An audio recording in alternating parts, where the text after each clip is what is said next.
జిల్లా హెడ్ క్వార్టర్స్లో తిరంగా ర్యాలీలో కులాలకు అతీతంగా మతాలకు అతీతంగా అన్ని వృత్తుల వారు మహిళలు పిల్లలు అన్ని వర్గాల వారు అది సెల్యూట్ టు సోల్జర్స్ అని నినాదాలు చేసుకుంటూ భారత్ మాతాకి జై వందే మాతరం అని అనుకుంటూ ఒక భరోసా ఇది ఆపరేషన్ సింధూర్లో పాకిస్తాన్కు జీవితంలో ఎన్నడూ కూడా తెలియనంత గుణపాఠం నేర్పించినటువంటి సైనికులకు ప్రజలంతా మేము భరోసాగా ఉన్నాం, వెంటగా ఉన్నాం. ఒక ధైర్యాన్ని ఒక స్ఫూర్తినిచ్చడమే కాకుండా ఇది ప్రజల బాధ్యతగా భావించి ఇది మా బాధ్యత, వాళ్ళక్కడ బార్డర్లో మన దేశాన్ని అనునిత్యం కాపాడుతున్న వాళ్ళ కోసం మనం అందరం కలిసి నిలబెడుతున్నట్టు దేశం యావత్తు ఈరోజు సాధి వచ్చింది.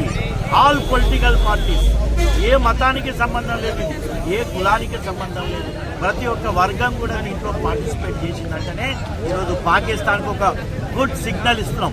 ప్రపంచం మొత్తం కూడా ఈరోజు శబాస్ అంటున్నది, భారతదేశాన్ని చూసి గర్వించుతున్నది. మనం ఇంకా శాంపుల్ మాత్రమే చూపించినాం. మన టార్గెట్, భారతదేశం టార్గెట్ ఉగ్రవాదులు ఎవరైతే పాకిస్తాన్లో దాక్కుని ఉన్నారో వాళ్ళ సంస్థలను ధ్వంసం చేసినాం. ఇంకా ఉగ్రవాదులు ఎవరైతే ఉన్నారో వాళ్ళను పట్టించే వరకు పాకిస్తాన్కు ఖబర్దారని హెచ్చరిక కాదు పోదని మీరు మొన్న ఏదైతే పహల్గామ్ ఇన్సిడెంట్ కావచ్చు, తదనంతరం మా సైనికులను సివిలియన్స్ మీద ఏ విధమైతే దాడి చేసిందో దానికి ప్రతిచర్య చూసిండ్రు మీరు. ఎన్ని ఎయిర్ బేసెస్ కళ్ళు మూసుకొని తెరిచే లోపల మా భారత సైన్యం వాళ్ళని ధ్వంసం చేసింది. ఇది ఓన్లీ శాంపుల్ మాత్రమే.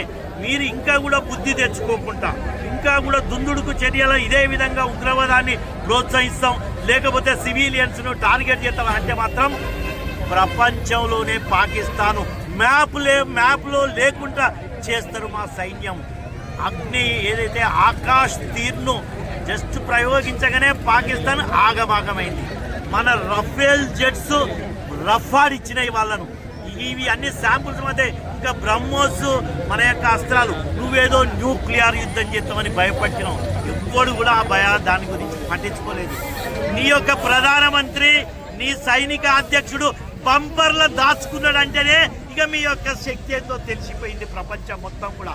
ఈరోజు మన బ్రహ్మోస్ యొక్క ఆయుధాలు కొనడానికి 18 దేశాలు లైన్ కట్టిరు మన యొక్క అస్త్రాలు. సో స్వదేశీ పరిజ్ఞానంతో యుద్ధం చేసే యొక్క ఏకైక దేశం ఈరోజు ప్రపంచంలో భారతదేశం అని సగర్వంగా నిలిపిన ఆ సైనికులకు భరోసా ఇచ్చడానికి ఈరోజు ములుగు జిల్లాలో ప్రజలందరూ కూడా సెల్యూట్ టు సోల్జర్స్ అని భారత్ మాతాకి వందే వందే ధన్యవాదాలు.